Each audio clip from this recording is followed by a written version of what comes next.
خودش یه ذره از اون آب بهش برید، جن خارج کنه بالا بیاد. درود به الله به وضوح نوشته.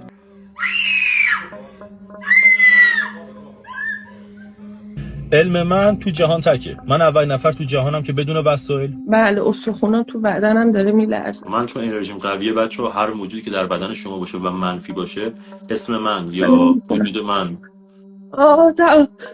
بدنم درد میکنه. از آن بگو با من الله اکبر، الله اکبر، الله اکبر. الله اکبر. الله. با من صحبت کن. اسمت چیه؟ به اذن الله صحبت کن. توبا توبا توبا توبا توبا. چند سالته؟ سلام خدمت همه شما دوستان عزیزم در کانال ماجیک تاک. خیلی خوش اومدید بچه ها. من محسن هستم. خیلی از شما ها من رو میشناسید. امروز یک سری ویدیو برای شما آماده کردم. چند روز پیش یک از دوستان من در اینستاگرام یک ویدیو برای من فرستاد از یک آقایی که سن زیادی نداره، نه جوونه و خیلی از من سنش پایین تره. عرض کنم حضور شما که ایشون جنگیری میکنن، آینده نگری میکنن، پیش بینی میکنن، عرض کنم که جن رو میتونن بکشن و خیلی از چیزهای دیگه. من ایشون رو نمیشناسم و نمیدونم کی هستن و میخوام بازخوردش رو در واقع از شما ببینم که نظر شما چی هستش در رابطه با این آقا. نمیدونم شما ایشون رو توی اینستاگرام دیدید یا نه.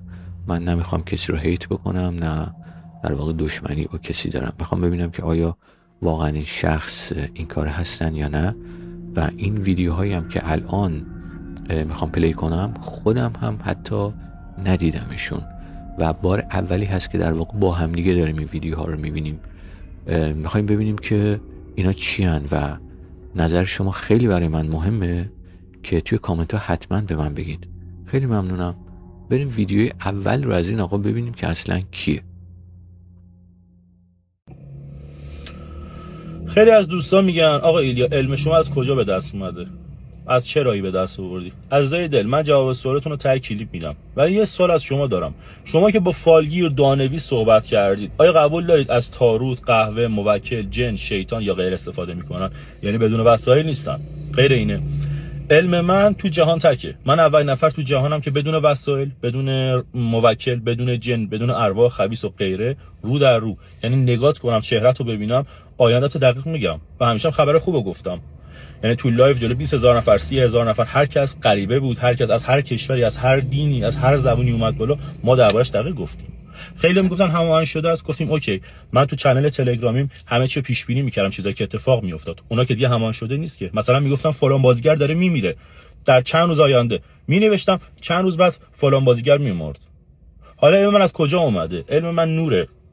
من از بچگی دروغ نمیگفتم، نماز میخوندم و اگه قدیمی منو بشناسن، من نقاب میزدم، به حیوونا غذا میدادم، از دست حیوونا رو نجاتشون میدادم، بعد معتادا رو کمپ میبردم و به انسانای فقیر کمک میکردم. خب انسانی که دروغ نگه، انفاق کنه، نماز بخونه، به یه قدرت بالای معنویت میرسه. اینا جواب شما دوستان که من نه موکل دارم، نه جن دارم، نه غیره و علم من کاملا تکه. مثل فرق بنز و پرایده. شما یه نفر رو پیدا کنید مثل من بدون وسایل دقیق دربارتون بگه. یا علی.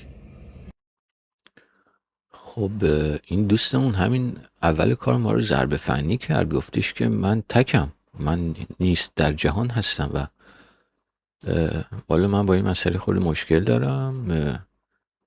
نمیدونم، حالا بریم ویدیوی بعدیشو ببینیم. مثل اینکه چند نفرن که پاکسازیشون داره میکنه، اینجوری که معلومه داره پاکسازی انجام میده. روی چند تا خانم آقاس ببینیم با هم دیگه. هر موجودی که در بدن این دختره از این آقا باید بیاد.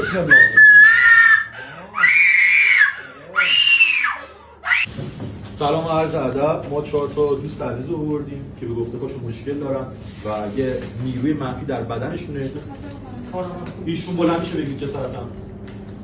کلا هوا تاریک میشه، یه دست بزرگ داره من خفه میکنه. میگه یه دست بزرگ داره خفه میکنه. شما چی؟ من میافته رو قفسه سینم نمیزنم، نفس میکشم. چند سالته شما؟ 15 سالشه. ببین سن و سال نمیشناسه این نیروی منفی. بله مشخصه. ببین سن و سال نمیشناسه این موجود منفی. حالا به اذن الله و لطف الله برید یه جلوی لحظه چی من بشه. استاپ چشا رو ببندید. همین که گفت بسم الله الرحمن الرحیم این دوستمون داره میره.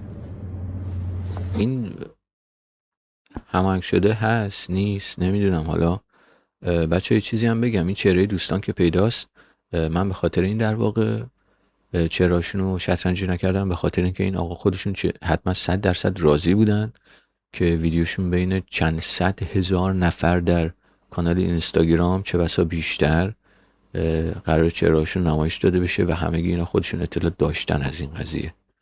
ببینیم ادامه رو این دوستمون. نه حالا بس مقالش نکنیم. آقا حمله کرد. این موجود الان داره واکنش نشون میده. به خاطر چیه؟ به خاطر انرژی منفی داره میفهمه. خب و کاری میکنه که ما ارتباط نگیره. میگه برو عقب. پیشش وای نسا. آفت دستم برسید. من اینو سوال کنم. بسم الله الرحمن الرحیم. به نام خدای یکتا. خدایی که نامش الله است و جلالیش خدایی نیست. هر موجودی که در بدن این دختره از این بدن باید بیاد. بسم الله.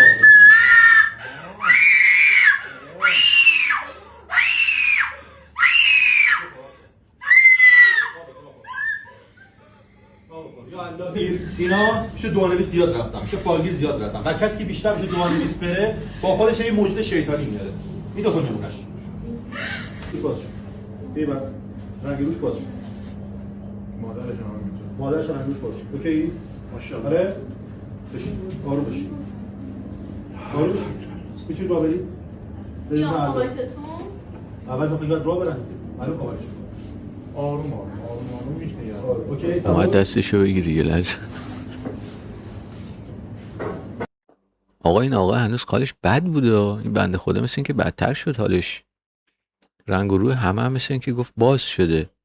حالا نمیدونم. بریم ویدیوی بعدی. جالب داره میشه.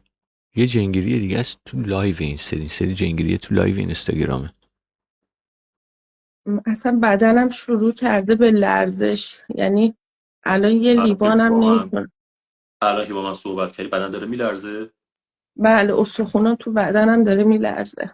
من یه استوب اینجا کنم بین بچه‌ها. من چون انرژیم قویه بچه‌ها، هر موجودی که در بدن شما باشه و منفی باشه، اسم من یا وجود من که بیاد وسط، اون موجود علائم نشون میده. چون موجود از من میگه من چون انرژیم خیلی قویه و کارم خیلی درسته، هر نیروی منفی که تو بدن شما باشه رعشه میگیره و میلرزه، طرف حالش بد میشه. تنفره. وقتی که منو میبینه به لرزه میفته، استرس میگیره، تپش قلب میگیره. اینا رو تو ویدیو قبلی گفتم. چون میدونه من اومدم شما رو کمک کنم، باعث میشه که از اسم منم بترسه. تا یعنی اگه شما یه نفر تصویر داشته باشید، عکس من نشون خانم بدید یا اسم منو تو خونه بیارید، فرکانس من ایجاد بشه، موجود علائم نشون میده و کاری میکنه شما تپش قلب بگیرید، استرس بگیرید یا غیره. حالا ادامه میدیم. من یه دفعه تو خونه یه چیز سیاه قد بلندی میبینم، بعد زندگی مثلا به هم ریخته. بعد از ظهرا که میشه به قدری دلشوره میگیرم انگار که حالت تهوع بهم دست میده. دخترم هم حدودا الان 12 سالشه. وقتی از خواب یعنی ساعت 2 3 اینطورا که بلند میشه میبینم انگار رو زمین داره یه چیزی رو حالت مش میکنه ور داره، یعنی رو تخت که خوابیده. نمیدونم اصلا. یک بارم قبل از عید بود شما رو خواب دیدم که یه چیزی به هم دادین، گفتی اینو بخور. بعد یه چیزی انگار از گلوم اومد تو دهنم، گفتی دهنتو باز کن بذار این خارج بشه. خیلی بهتر شدم، ولی دوباره انگار نمیدونم چیه که یه دفعه اون حال بهم دست میده. نشستم و یه دفعه یه چیزی انگار مثل دود مالن جلوم چشم ظاهر میشه تو حیاتم. یه لیوان آب بیار تستت کنم ببینم چی به چیه. معصومه خانم، من یه فرکانس سمتت میفرستم. معصومه خانم اگه تپش قلب، استرس یا هر علائمی اومد سراغت، بی زحمت من خبردار کن. این از این مورد. به اذن الله خدا یکتا و مولا علی من سمت این خانم فرکانس مثبت ایجاد میکنم. اگر استرس، تپش قلب یا هر چیزی بود به من نشون بده. و بچه من این لحظه استوب کنم. متاسفانه کامنت های اون زیر رو که دارم میبینم به شدت تأسف باره. یکی اومده میگه تو رو خدا کمکم کن ایلیا، یکی میگه دستم به دامنت، یکی میگه هر چی میخوام، هر چی بخوای بهت میدم، نمیدونم تو رو خدا به دادم برسید. من نمیدونم. اگر موجودی با این خانم یعنی تسخیر کرده به قول خودش که میگه من نمیدونم یه چیز سیاه قد بلند میبینم که اعلام حضور کنه. ما تست می‌کنیم و انرژی سمتش میفرستیم. دستو بیار بالا چشم بسته. انرژی ببینم دین درزت چیزی دستو فرستاد چطوره. به این صورت؟ دستو بیار بالا چشم بسته. ببینم درزت دستو چطوره. وایسا. دستات بالا باشه. به اذن الله و مولا علی هر موجودی که در بدن این خانم هست اعلام حضور کنه. خب حرف بزن. صحبت کن با من صحبت کن. اگه با من صحبت کنیم میتونیم ارتباط بگیریم این موجودی که در بدن منسومی و من میتونم تو رو به راه درست از این بدن در بیارم. ولی اگه با من صحبت نکنی مجبور میشم تو رو غیر مستقیم بکشم. بگو با من صحبت کن. چی؟ تو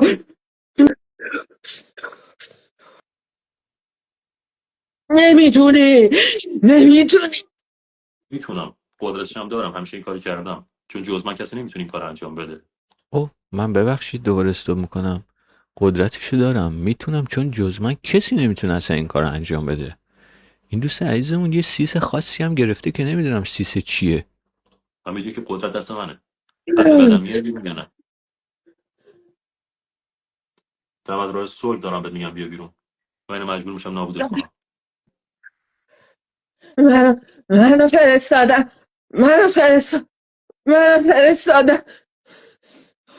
کی تو رو فرستاده؟ بدنم درد میکنه.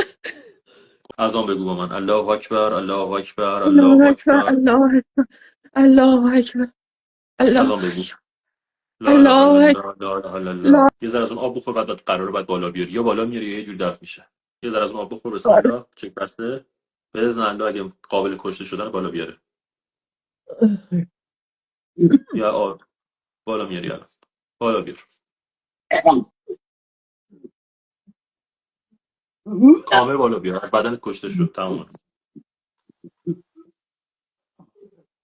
بابا نترسانم. آقا یارو میره پیش استاد علوم غریبه حضوری، نه از راه دور، حضوری دارم عرض میکنم خدمت شما. بعد از 40 روز مراحل پاکسازی، 40 روز گاهن میبینیم که شخص هنوز دچار یک سری مشکلاتش برمیگرده، از بین میره، دوباره برمیگرده. یه پروسه خیلی طولانی، کلی اذکار و رفتارهایی رو داره که در واقع استاد به بیمار میگه انجام بده. کلی بخورات هست، کلی آیات قرآن هستش که باید بخونن، کلی ریاضت هستش که باید بکشن. این دوست عزیزمون توی لایوی که 1400-500 نفر الان دارن تماشا میکنن این خانم رو، توی 3-4 دقیقه پاکسازی کرد، چون کسی بالاتر از ایشون نیست.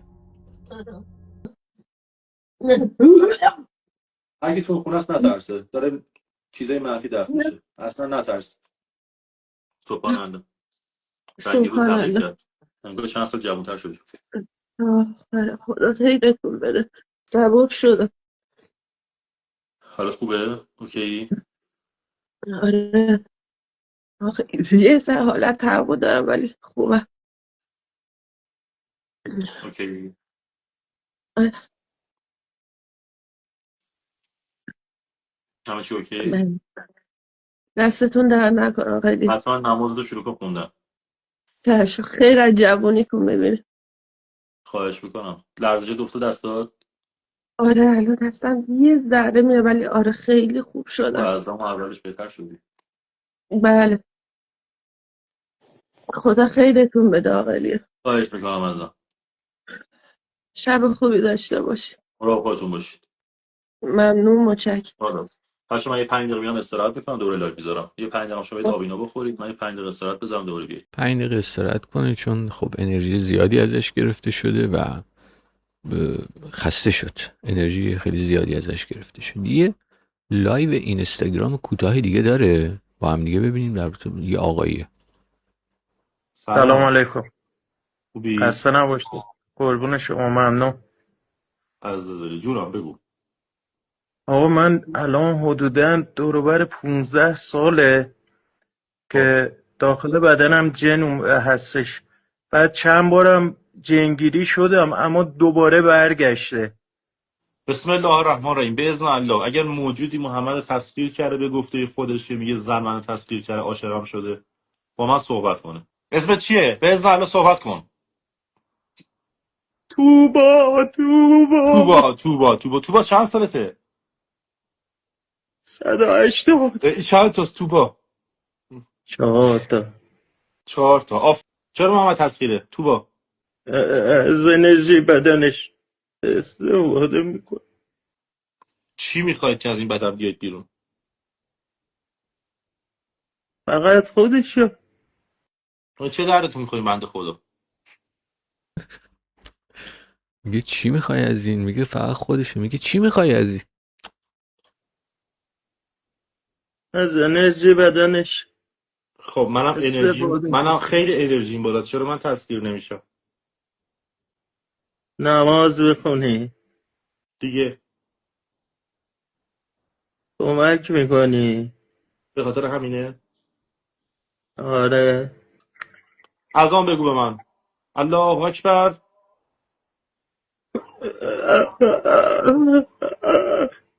الله اکبر. قشنگ بگو الله اکبر. بزن الله اکبر. خودش یه ذره از اون آب بهش برید، جن خارج کنه بالا بیاره. خانمش یه ذره از اون آب بده بهش بخوره. بزن بعد از خوردن این آب بالا بیاره. بالا بیاره.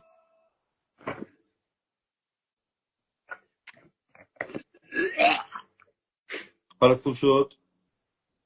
آره، صدایی نمیشنوم تو بدنم. خداش 3 بار بگو خدا. یکی از این دوستان عزیز اون زیرش کامنت گذاشته امام زمان کی میاد. راست میگه. شمایی که میتونی آینده رو پیش بینی کنی و در واقع به غیر از شما هیچ کس در کل دنیا، همونجور که خودشون گفتن، قدرت این کار رو نداره پیشگویی کنه و این کار رو انجام بده، میتونی جواب این دوست عزیزمونه بده. خدا شکرت. خدای شکر. خدای شکر. آقا باشن که خانم باش. چهرت باز شد. آره آقا، چهرهش دست باز در شد. نکنه. چه حسی داری؟ البته به خاطر نور اتاقه. خیلی سبک شده. دور و برم خیلی نورانی شده. خیلی میگم خوب که مال شده. نور اتاق دوست عزیز. همه چی میبینی اوکیه؟ آره، دستتون در نکنه. خدا عمرتون بده. خدا شکر. خدا من شکر. چهره همه باز میشه بعد از پاکسازی. خیلی جالبه. خیلی جالبه برام واقعا این ویدیو. یه ویدیوی دیگه داره که نمیدونم نشون بدم یا نه. بذارید نشون بدم تا یه مطلبی در موردش بگم. بنده خدا بارش شیفته بود که کمکش کنه. مگه از سنگ دلم بچه دل تنگ دلم اسم میگه که این بنده خدا بارش ریخته بود، اومدیم کمکش کنیم. خیلی خوب، تا اینجا درست. بار این آقا وسط خیابون چپه شده، شما اومدی کمک کنی. اما بذارید یه چیزی بگم بچه ها. آیا شما مثلا براتون پیش اومده دیگه، برای من که پیش اومده، مثلا تو خیابون دارم میرم، یه ماشینی مثلا اون کنار خاموش کرده، اون آقا مثلا ما رو صدا میزنه آقا لطفا میشه کمک کنید یه هولی بدیم، یه دستی برسونیم. ما میریم متقابلا میریم کمکشون میکنیم و یه هولی میدیم، ماشینو میرن به سلامت. آیا اون لحظه من یا شما توی این فکر هستیم که خب من گوشیو در بیارم یه سلفی از خودم بگیرم در حالی که دارم ماشینو هول میدم، ماشینه که رفت یه ویدیو بسازم که بچه من همین الان ماشین این آقا رو هول دادم، کمکش کردم و ماشینشون روشن شد و حرکت کردن رفتن. آیا این حرکت، آیا این کار به نظر شما از نظر عقلانی شعاف نیست؟ آیا نمایش نیست؟ آیا خود بزرگ بینی نیست؟ آیا شخصی که در این علم و این علوم غریبه یا خفیه در واقع کارهایی میکنه و خداوند علمی داده بهش، آیا خودنمایی میکنه؟ آیا خودش رو در واقع به رخ دیگران میکشونه؟ من بسیاری از اساتید علوم غریبه رو در همین ایران خودمون سراغ دارم، در یک سری از روستاها حتی سراغ دارم که وضع مالی بسیار خوبی هم دارن خیلی هاشون، اما شما هیچ اسم یا نشونی از اینها نمیتونید پیدا بکنید توی دنیای مجازی. اصلا نه پیج دارن، نه کسی اینا رو میشناسه، فقط همون اطرافیان خودشون گاهن اونها رو میشناسن. همون در زمان زندگی آیت الله بهجت هم کمتر کسی ایشون رو میشناخت و یه جورایی بعد از فوتشون ایشون چون یه مسابقه کردن با پسر بزرگی پسرشون فراگیر شد یه جورایی. البته کسایی که ایشون رو میشناختن، خب نمیگم نمیشناختن ها، کسایی که ایشون رو میشناختن حرف خاصی در رابطه با ایشون نمیزدن. حالا یک سری چیزا پشت سرشون گفته شده، کاری با اون نداریم، اما میخوام بگم که این کار واقعا شوافه. این کار یک نمایشی از نظر من بیش نیست. نمیدونم چقدر از شما دوستان عزیز این آقا رو میشناسید. البته میدونم توی پیجشون چون چند تا ویدیوشو دیدم متوجه شدم که وضع مالی بسیار خوبی هم دارن. این اولین ویدیوشون در رابطه با کمک کردن به اینجور اشخاص نیست. یک بنده خدایی رو آورده بودن، یک پسری بود که از این بیماریای سندروم داون داشت، آورده بودش که گفته بود که بشین توی ماشین من. ماشینش آخرین سیستم ماشین مدل بالایی بود. گفتش که بشین، از سرعت که نمیترسی، میخوایم بریم یه دوری بزنیم. و از ایشون هم داره فیلم برداری میکنه. خب اون بنده خدا اصلا چه میفهمه تو چرا داری ازش فیلم میگیری و اصلا تو چرا داری این کار رو میکنی؟ شاید طرف راضی نباشه، اصلا راضی هم باشه. آیا کمک کردن به دیگران رو باید فیلم برداری کرد که داریم کمک میکنیم؟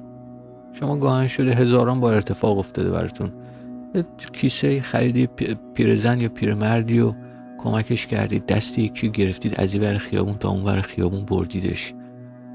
آیا شبش رفتید خونه برای کل فک و فامیل صحبت کردید، توضیح دادید؟ آیا اومدید ویدیو اینستاگرام بذارید که من امروز ساعت 4 بعد از ظهر یک پیرمرد رو از خیابون رد کردم، امروز به یک نابینا در خیابون کمک کردم؟ آیا شما همچین کاری میکنی؟ به هیچ عنوان. ویدیوهای دیگه هم داشتین آقا، نمیخواستم بذارم چون بیش از این فکر نمیکردم که واقعا لازم باشه که برای شناسایی افرادی که واقعا این کار هستن یا نیستن. کاری به اونش نداریم.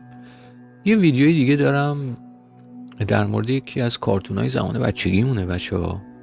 اینو با هم دیگه ببینیم، یه نکته خیلی جالب توشه. ببینیمش.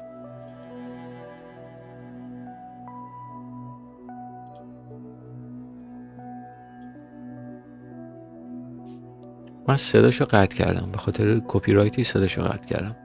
خب اینجا رو دیدید دیگه. حالا صحنه آهسته‌شو با هم دیگه ببینیم. شاید چیزی مثلا چیز عجیبی به چشمتون نیومده باشه، اما صحنه آهسته رو با هم دیگه ببینیم.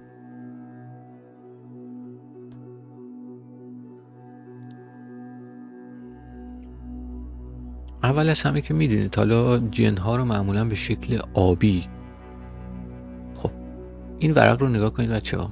من اینجا رو استاپ میکنم. این نواری رو که در آورد نگاه کنید، نوشته که چی؟ درود به الله. به وضوح نوشته. تصویر رو اگه روتیت بکنیم ببینیم که نوشته درود به الله. حالا ببینیم چه اتفاقی میفته براش.